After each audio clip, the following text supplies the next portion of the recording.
What would you do if your world of control and perfection was suddenly shattered by a shocking, life-altering surprise? Michael Holt, a self-made millionaire and CEO, is about to be thrust into a reality he never saw coming. In an instant, everything changes, and he is forced to confront a past he didn't know existed and a future he never planned for. Keep reading, and don't forget to subscribe and tell us where you're watching from. Let's dive in. Michael Holt had always lived a life of precision. Every minute, every decision, every move was calculated. His success as a CEO was no accident. He had worked tirelessly to build an empire from the ground up. He thrived in the chaos of the business world, surrounded by the noise of high-stakes deals and sharp negotiations. But in his personal life, Michael was a man of routines. His home was as organized as his office, every detail meticulously planned. There was no room for surprise, no room for anything that could break the structure he had created. On a seemingly ordinary morning, as Michael walked through the polished glass doors of his high-rise office, something caught his eye, a shift in the usual order. Two small figures sat in the oversized executive chair at the center of his sleek, modern office. At first, he thought they were just a hallucination, a figment of his imagination. He blinked, rubbed his eyes, but the sight didn't disappear. Two young boys, no older than 4 years old, were sleeping peacefully in his chair. Michael's heart skipped a beat. His mind raced in confusion. This was impossible. His office was his sanctuary. No one had access to it without his express permission. Who were these children? How had they gotten in? And most disturbingly, why were they there, in his space of all places? He stepped closer, his eyes scanning the room, searching for an explanation. The boys had strikingly similar features: light blonde hair, pale skin, and sharp blue eyes. There was something unnervingly familiar about them. Something that tugged at the edges of his memory, but Michael couldn't place it. He stared at them, his breath catching in his throat. They looked like him. There was no mistaking it. A small weathered backpack sat on the floor beside them, and underneath it, a piece of paper. Michael reached for it, his hands trembling. As he unfolded the note, the words hit him like a punch to the gut. Take care of them. They have no one else but you. The room seemed to close in on him. His mind spun. He reread the note over and over, trying to make sense of it. No one else but him. What the hell did that mean? He turned his gaze back to the boys, still oblivious to the chaos stirring around them. His thoughts raced, struggling to make sense of the situation. Who were they? And why were they here? The shock of the moment was overwhelming, but a deeper, more unsettling feeling began to creep in. Michael had always prided himself on being in control, but here, in this office that had always been his domain, he felt utterly powerless. What was he supposed to do with these children? The longer he looked at them, the more the connection grew. Their faces were too familiar, their eyes too striking. There was no way they were just strangers. They had to be. There was no other explanation. His children. But that didn't make any sense. Michael had never been married, never had any children, at least not that he knew of. His heart pounded in his chest. A whirlwind of emotions flooded him. Confusion, anger, disbelief, but most of all, a sharp, gnawing feeling of dread. How had this happened? How had Claire? No, not Claire. How had someone left him to care for these kids, without even telling him? The anger boiled up inside him, but there was a flicker of guilt as well. Was this his responsibility? Was he really the person these children needed? As the minutes ticked by, Michael's mind raced with questions, none of which had answers. His life, his perfectly controlled life, had just been turned upside down, and somehow he was supposed to figure it out. The weight of the moment settled in, heavy and suffocating. Michael glanced once more at the boys, still asleep, their innocent faces betraying none of the turmoil that was consuming him. He couldn't keep pretending this wasn't happening. Michael Holt had always prided himself on controlling everything in his life. But this was beyond his control. He was going to have to face something far bigger than any boardroom battle, something that had the power to unravel everything he thought he knew about himself. And it all started with two boys asleep in his chair. The shock of the morning lingered long after the boys had woken up, their innocent faces now wide with curiosity as they explored Michael's office. Michael stood across the room, his back against the cold glass wall, arms folded tightly. His mind was still trying to process the events of the day. He'd spent hours pacing, trying to make sense of the note, of the unexpected intrusion into his life. Who were they really? And why had Claire never told him about them? The first thing Michael did was attempt to contact Claire, but the hospital line had only given him a vague update on her condition. She was still in a coma, still unresponsive after the car accident that had left her fighting for her life. There was no way she could have arranged this. No way she could have left him with her children without any warning. Claire Davis. The name rang a bell, but it didn't take long for the fragmented memories to flood back. She had been part of his life, a brief but intense chapter in his past. They had met 5 years ago, during a corporate event. The relationship had been tumultuous, passionate, full of sparks and unresolved tensions. He had never been the type to commit, and Claire hadn't been the kind of woman who let things go easily. Their connection had been more like a storm than anything stable. But one thing Michael hadn't known, and couldn't even begin to fathom, was that their brief affair had resulted in children. And now, here they were, right in front of him, innocent and unaware of the emotional storm they were causing. His mind swirled with disbelief as he sat down at his desk, running his fingers through his hair. The weight of the responsibility that was suddenly thrust upon him was suffocating. Michael didn't do well with uncertainty. His life was built on structure, on knowing exactly what was coming next. But now he had no answers. He knew nothing about these boys, nothing about Claire's decision to leave them with him. His eyes flicked toward them. They were still exploring the office, playing with the pens on his desk, touching the framed pictures of his family that he'd long since ignored. They seemed so small, so innocent, but their presence felt like an accusation. How could Claire have left them to him? The anger and frustration surged again. How could she not have told him? How could she have just made this decision on her own? He'd never even known she was pregnant. The idea that he was the father of these children, that they were now his responsibility, was almost too much to bear. But as he watched them, their laughter filling the air, something in his chest tightened. For the first time in his life, he felt helpless. They needed him. They were his responsibility now, whether he liked it or not. Michael leaned forward, his head in his hands. How was he supposed to be a father to these kids?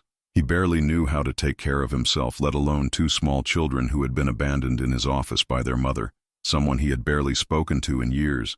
He had always been in control, had always known what was coming next. But now he felt like he was drowning in a sea of uncertainty. Hours later, after trying to track down any information about Claire's life, Michael found himself sitting in front of his computer, scrolling through news articles about her. Claire had been a public relations professional, well known in her field, but there were no articles about her children, no mention of her family or her struggles as a mother. He dug deeper, searching for anything that could help him understand why she had never reached out to him. That's when he found it. A single forgotten message in his inbox. It was from Claire, sent just before the accident. Michael clicked it open, his heart pounding as he read the words. "I've left something important for you. If anything happens to me, you need to know the truth. Please, don't hate me." His stomach twisted as he read the email again. Was this her way of preparing him? Was this her way of telling him that he was their father? Michael's mind was racing, but he couldn't focus. The frustration was overwhelming. He closed the laptop with a snap, his fingers trembling. "Get a grip, Michael," he muttered to himself. "You've handled worse than this." But no amount of logic could solve the problem in front of him. The boys needed him, and he had no idea what he was supposed to do with that. He stood up abruptly, his chair scraping against the floor, and walked toward the window, staring out at the city below. The skyline stretched out before him, so far removed from the chaos he now felt in his chest. He couldn't just ignore this. He couldn't just send them away. But how could he possibly be the father they needed? He was a man who had built a life around control, around structure, around being the one who made decisions. But he wasn't prepared for this. And that's when it hit him. He wasn't just angry at Claire. He wasn't just angry at the situation. He was angry at himself. He had spent his entire life running from connections, pushing people away. He had built walls around his heart, walls that had kept him safe, but also kept him isolated. He didn't know how to open up. He didn't know how to be vulnerable. And now he was being forced into a role he wasn't ready for. Fatherhood. A knock on the door broke his reverie. His assistant stood in the doorway, looking hesitant. "Mr. Holt, there's a lawyer here to see you. About the boys." Michael's breath hitched. He wasn't ready for this, but it seemed the universe wasn't going to give him a choice. The weight of his new reality pressed down on him as he stood up to face the lawyer. As the door clicked shut behind him, Michael knew there was no turning back. The road ahead would be nothing like the one he'd spent his life traveling. He just hoped he wasn't about to lose everything he'd worked for. The next few days felt like a blur of legal jargon, phone calls and restless nights. Michael had always prided himself on handling stress with ease, but the chaos surrounding the 2 boys had thrown him completely off balance. His world, which had been meticulously structured, now felt out of control. The lawyer, A sharp, middle-aged woman named Sarah Monroe had arrived the day after the boys' unexpected arrival. She had been the one to inform him that Claire, despite never mentioning it, had made him the designated guardian for her children in case of an emergency. That emergency had now arrived. "It's all in the legal documents, Mr. Holt," Sarah had said, presenting him with stacks of paperwork that outlined Claire's wishes. She had apparently made arrangements for him to care for the boys should anything happen to her. Michael had tried to remain calm, but the anger inside him was bubbling over. Why hadn't Claire ever told him? Why hadn't she given him the option to decide whether he was ready for this? The anger was consuming him, but it was mixed with a deep, gnawing guilt. The boys, Ryan and Liam, were adjusting to their new surroundings, though it was clear that neither of them understood the magnitude of the situation. Ryan, the older of the two, was a curious child. His wide blue eyes were full of questions that Michael couldn't answer. Liam, on the other hand, was quieter, clinging to his older brother for reassurance.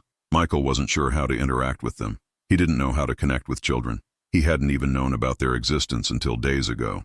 But as the days passed, something unexpected began to happen. He found himself looking for ways to keep them entertained, to keep them happy.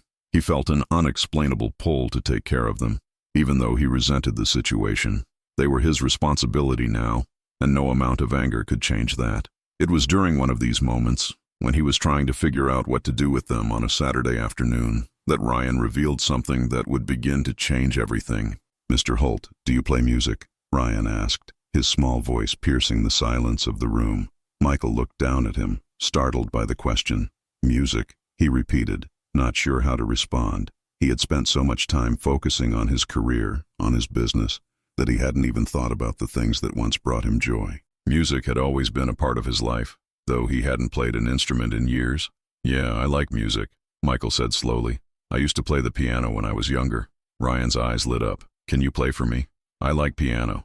Michael hesitated. He hadn't touched a piano in ages, but something in Ryan's request tugged at him. Maybe it was the vulnerability in his eyes, or maybe it was the reminder of his own childhood, when music had been an escape. He walked over to the grand piano in the corner of the room and sat down, running his fingers over the keys. It felt strange at first, the notes unfamiliar beneath his fingers. But as he played, a sense of calm washed over him. It was like the music was a bridge between the past and the present, a bridge to the man he used to be, a man who could feel, who could connect, who didn't have to hide behind his walls of control. Ryan sat down beside him, listening intently, his small fingers brushing against the keys as he tried to mimic Michael's movements. For the first time since the boys had arrived, Michael felt a flicker of connection between them. It wasn't much, but it was something, a spark. Over the next few days, Michael found himself spending more time with Ryan at the piano, teaching him simple melodies and sharing stories about his own childhood. It wasn't easy. Michael was still overwhelmed by the weight of responsibility, still grappling with his anger toward Claire and his deep sense of inadequacy as a father.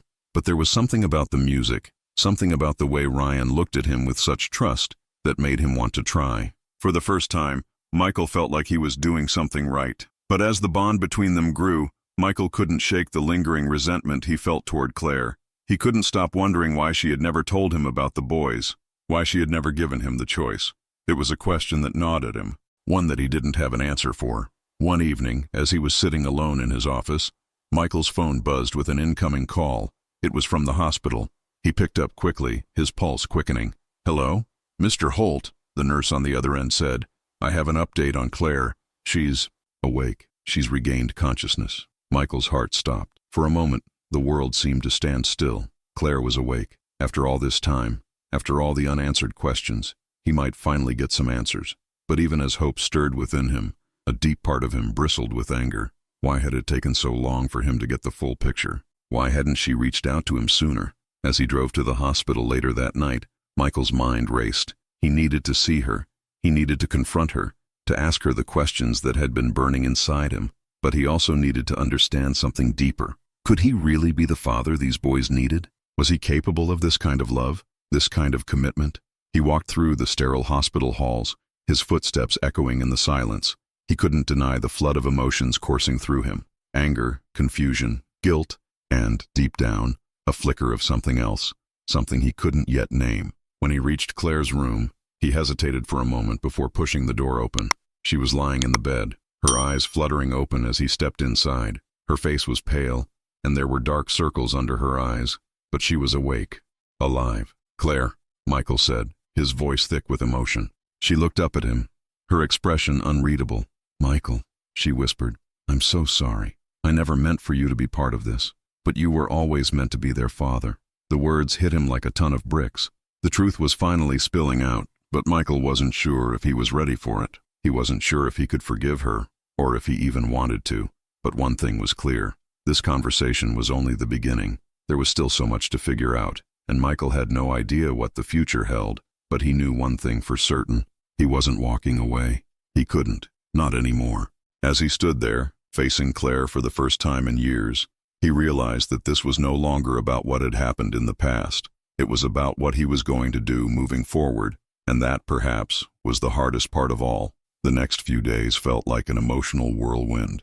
Michael hadn't been prepared for what came next, not the weight of Claire's words, not the responsibility of caring for the boys, and certainly not the inner turmoil that churned within him.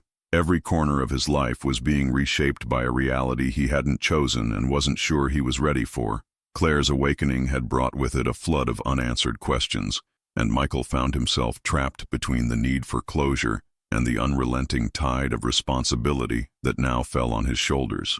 Every time he looked at Ryan and Liam, he couldn't shake the feeling that they were both silently asking him, "Are you really going to be there for us?"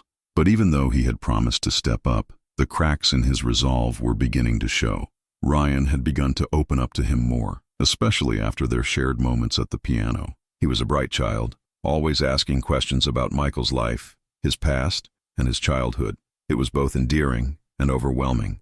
The boys seemed to expect Michael to have all the answers, and Michael couldn't help but feel inadequate. He couldn't even answer the simplest questions about his own life, let alone provide any clarity to Ryan's growing curiosity about who his father was. Liam, on the other hand, seemed to withdraw even more with each passing day. The silence that hung over him was unsettling. He clung to his brother with an intensity that Michael hadn't expected. It was as though the two of them had built an unspoken bond, a mutual understanding of the chaos that had invaded their lives. Michael couldn't deny the guilt that gnawed at him when he saw the way Liam looked at him. The little boy had no idea who Michael was, but he knew one thing for sure. His world had been turned upside down. Still, Michael couldn't ignore the growing resentment in his chest. The more he learned about Claire, the angrier he became. She had left him with no warning, no explanation. The more he dug into her life, through the legal papers she had left behind, through her colleagues and friends, the more he uncovered about the life she had kept hidden from him. They had been together for such a short time, but she had apparently trusted him to care for her children if something ever happened to her. The very idea that she had made this decision without ever telling him anything felt like a betrayal that stung even more when he thought about their brief, tumultuous relationship. But the anger wasn't just directed at Claire anymore. He was angry at himself. He was angry for letting his walls stay up for so long, angry for not being the kind of person who could just open up and love, and now he was trapped, unable to escape the reality of fatherhood that had been thrust upon him. One afternoon, after a particularly grueling meeting, Michael found himself sitting in his office trying to take a moment to breathe. He stared out the window, lost in thought. The pressure was beginning to feel unbearable. The weight of his life, his work, and now his new role as a father pressing down on him from all sides. He had never asked for this. He had never wanted it. But deep down, something had begun to shift. The bond with Ryan, the spark of connection that had ignited between them through music, was undeniable. Michael found himself looking forward to their piano sessions. Every time Ryan sat down beside him, his small fingers fumbling over the keys, Michael felt a flicker of hope. Maybe he wasn't completely incapable of being a father. Maybe, just maybe, he could do this. It was during one of these sessions that something changed. As Michael played a slow, haunting melody, Ryan sat beside him, his eyes closed in concentration. For a moment, Michael could see something in Ryan's face that mirrored his own, an expression of pain, of longing, of something deeper than a simple love for music. "Mr. Holt," Ryan said softly, his voice almost a whisper, "do you miss my mom?" Michael's fingers froze on the keys. The question hung in the air, heavy and uncomfortable. He had never allowed himself to think about Claire in that way, never allowed himself to think about what their brief relationship had really meant. But hearing Ryan ask about her, his innocent eyes wide with curiosity, made something inside Michael shift. He swallowed hard. The words stuck in his throat. I don't know," he said finally, his voice barely above a whisper. "I never got the chance to really know your mom." Ryan seemed to ponder this for a moment, his small brow furrowed in thought. "But you're our dad now, right?" The question hit Michael like a physical blow. He wasn't prepared for this, wasn't ready to have this conversation, but it was happening. The weight of it was suffocating. "I guess so," Michael said, his voice strained. "I'm here now. I'll take care of you." Ryan smiled, but it was a small, fragile smile. There was an innocence in it, a hope that Michael wasn't sure he deserved to receive. As the days turned into weeks, Michael found himself grappling with his feelings of inadequacy. He was beginning to bond with the boys, but there was a constant undercurrent of resentment that he couldn't shake. The past hung over him, a reminder of what he had lost, both with Claire and with the life he had so carefully constructed. But the deeper he got into the role of fatherhood, the more he realized something. He couldn't keep running from the past. He couldn't keep resenting Claire for the choices she made, and he certainly couldn't keep blaming himself for things that were beyond his control. The moment of clarity came unexpectedly. One evening when he sat on the floor with the boys, reading a book to them before bed. As he turned the page, Liam crawled into his lap, his small body curling into Michael's chest. For the first time since the boys had come into his life, Michael didn't feel like an imposter. He didn't feel like he was pretending to be something he wasn't. In that moment, he felt something he hadn't expected. A connection, a bond, a shift within himself that he couldn't ignore. The past wasn't going to go away, and neither were the questions. But Michael had made a decision. He was going to be there for Ryan and Liam, no matter what. He didn't know what the future held, but he was no longer willing to let the past dictate his choices. The path ahead wasn't going to be easy. He still had so much to figure out. But for the first time since the boys had come into his life, Michael Holt felt like he was finally starting to understand what it meant to be a father. And as he tucked them into bed that night, the weight on his chest felt a little lighter.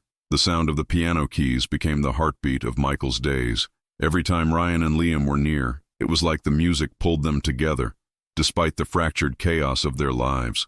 The once sterile and orderly home had transformed into something messier, more unpredictable, but oddly full of warmth. It was a warmth that Michael didn't fully understand but found himself needing, especially after long days of meetings and decisions that never seemed to end. Despite the growing bond with the boys, Michael couldn't escape the gnawing anger and confusion about Claire. As much as he tried to focus on the present, the past constantly haunted him. He had come to terms with the fact that she had made him the boy's guardian, but there were still so many unanswered questions. Why hadn't she told him about them? Why hadn't she made sure he knew, even after their brief but passionate time together? And why had she chosen him to step into a role he was ill-prepared for? One night, after putting the boys to bed, Michael sat in his study, staring at the glass walls of his office. The view was incredible. The city spread out before him, alive and pulsing, but he barely noticed it anymore. He was consumed with thoughts of Claire, of how she had slipped out of his life just as quickly as she had entered it. And now, here he was, raising her children, a responsibility that felt too large to bear, and yet, somehow, too important to abandon. The phone call came unexpectedly. It was late, and Michael had almost forgotten about the hospital entirely. When Claire's doctor's name appeared on his screen, he hesitated, but curiosity got the better of him. "Mr. Holt?" The doctor's voice was calm, but there was an undertone of something more, something Michael couldn't quite place. "Claire has requested to speak with you. She's asking for you to come in." His heart skipped a beat. It had been days since Claire had regained consciousness, and he hadn't yet made the trip to visit her again. He had been avoiding it, unsure of what he would say to her, or even how he felt about her. But this call, this sudden urgency, pulled him from his thoughts. "I'll be there," Michael said, though he wasn't entirely sure why. The drive to the hospital was a blur. His mind raced with conflicting emotions, anger, frustration, and a deep sense of confusion. As he walked into Claire's room, she was sitting up in bed, a weak but relieved smile on her face. She had always been beautiful, even more so now, with the faint traces of exhaustion on her face. "Michael," she said softly, her voice hoarse but full of relief. "You came." He stood there, feeling 1,000 emotions swirl inside him. He had so many questions, but the one that burned the most was the question he couldn't ask. "Why?" "I had to come," he replied, his voice steady despite the turmoil inside him. "But why didn't you tell me? Why didn't you let me know about the boys? Why didn't you give me a choice?" Claire winced as if his words had physically hurt her. Her eyes filled with regret, but she took a deep breath before responding. "I never wanted to burden you," she said quietly.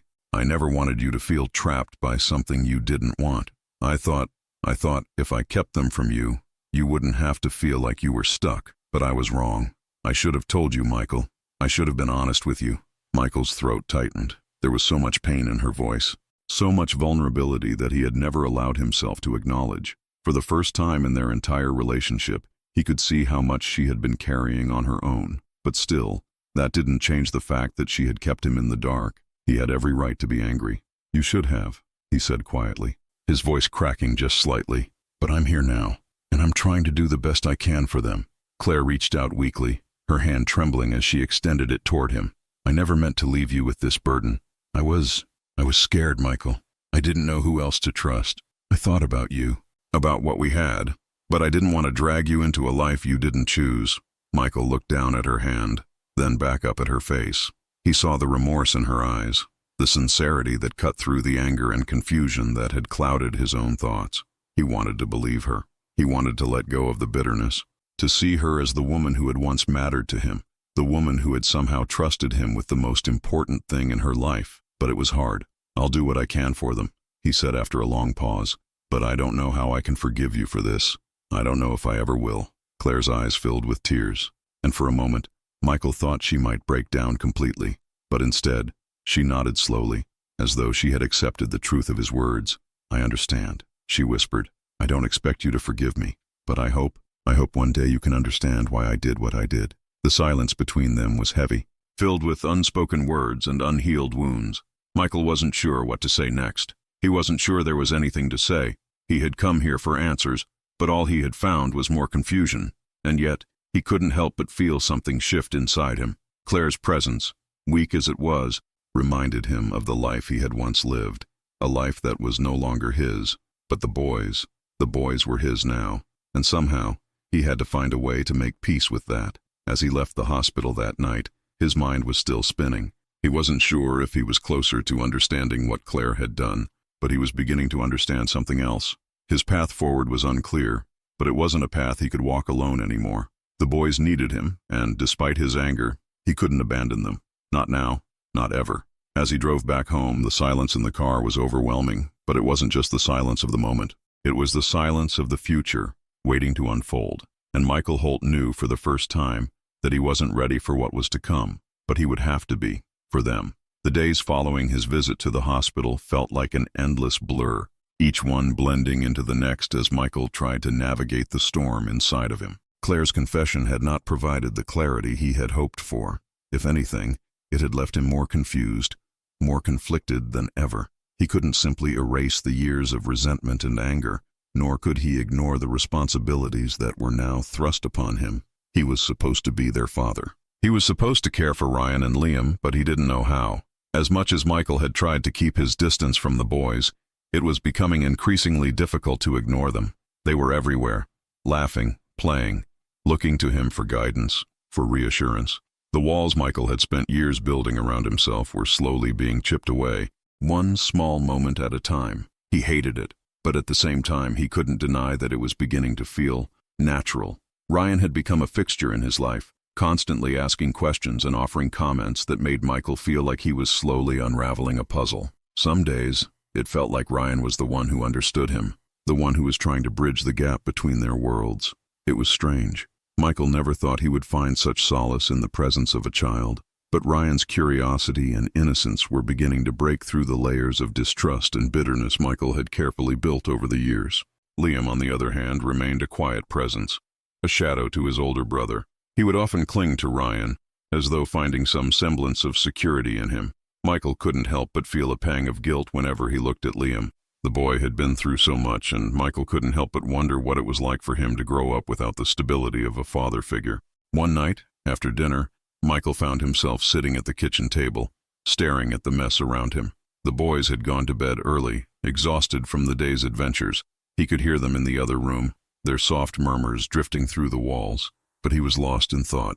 The weight of his responsibilities was suffocating. The phone call came at the worst possible time. It was Sarah Monroe, the lawyer who had been handling Claire's affairs. Michael had hoped he wouldn't hear from her again. She had already made it clear that Claire had left behind everything in order. But there were still so many legal matters that needed to be dealt with. Michael hated every moment of it, but he had no choice. "Mr. Holt," Sarah said, her tone colder than usual. "I need you to come to the office. There's something important we need to discuss." Michael felt a flicker of unease in his stomach. "What's this about?" he asked, trying to keep his voice steady. "It's about the custody arrangement for the boys," she replied. "There's been a change. I need you to come in as soon as possible." His heart skipped a beat.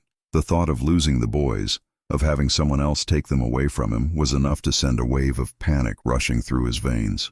He had never been a man to show his emotions, but the idea of not being there for them, of not being the one to take care of them, felt unbearable. "I'll be there in the morning," Michael said, his voice tight. When he hung up the phone, he found himself staring at the kitchen table, his thoughts a jumbled mess. The last thing he wanted was to have another fight over custody. He had already spent too much time battling with his own emotions. He didn't need to add legal complications to the mix, but at the same time, the thought of someone else stepping in, of the boys being taken away, filled him with a sense of panic that he couldn't ignore. The following morning, Michael arrived at Sarah's office early. His thoughts were swirling with a mix of anger and fear. He didn't know what he was walking into, but he had a sinking feeling in his stomach. When he entered the office, Sarah was waiting for him, her face tense. "Mr. Holt," she began, her voice calm, but with an edge to it. "We've encountered a situation with the boys' custody. There are other family members, distant relatives, who are now claiming that they should have custody of the boys." Michael felt a rush of anger flood through him. "What do you mean?" he demanded, his voice rising. "They are my responsibility now. I'm the one who's been taking care of them. I understand, but we have to consider all legal options," Sarah replied, her voice steady. "There are legal battles that might ensue. The family members are already making moves, and we need to be prepared." The words hit Michael like a punch to the gut. He had known that things wouldn't be simple, but the idea that someone else, someone he didn't know, might come in and take the boys from him was something he wasn't ready to face. He had already made his decision. He was their father now, whether by blood or by circumstance. No one was going to take them away from him. "I'm not backing down," he said, his voice low but firm. "I don't care who they are. I'm not letting anyone take them." Sarah nodded, though her expression was serious. "I understand, but we'll need to prepare for a legal battle. It won't be easy." Michael sat back in his chair, the weight of the situation pressing down on him. He had always been able to handle challenges in the business world, but this was different. This wasn't just about power or control. This was about something deeper, something he couldn't explain or control. The boys were his responsibility now. "I'll do whatever it takes," Michael said quietly, his voice firm. When he left the office later that day, Michael couldn't shake the feeling that his life was spiraling out of control. The world he had built, his career, his wealth, his carefully crafted persona, was now colliding with something raw and unplanned. The boys needed him, and he was willing to fight for them. But deep down, Michael knew that this was more than just a battle for custody. It was a fight for something he hadn't even realized he was missing: connection, love, and the chance to be part of something real. As he walked out of the office, Michael felt the full weight of his new life pressing down on him. He wasn't sure how things would turn out, but one thing was certain: he couldn't go back now. He was in this, whether he was ready or not, and the fight for the boys had only just begun. The weeks after the meeting with Sarah Monroe felt like an emotional battlefield for Michael. The fight for custody was taking shape, and it became clear that the stakes were much higher than he had initially realized. Family members of Claire's, distant relatives who had barely been a part of her life, suddenly surfaced, claiming that they were more fit to raise the boys. The more Michael dug into their backgrounds, the more he realized they were only motivated by the desire to control the inheritance, the money, that the boys might one day inherit. But it wasn't about money for Michael. It was never about the inheritance or the corporate empire he had built. It was about the boys, about proving to himself that he could be the father they needed. He had always been a man of logic and control, but this was a battle for something entirely different: his heart. Ryan and Liam had, in their own ways, slowly carved a place for themselves in his life. Ryan, with his constant questions and eagerness to learn, had become Michael's reluctant partner at the piano.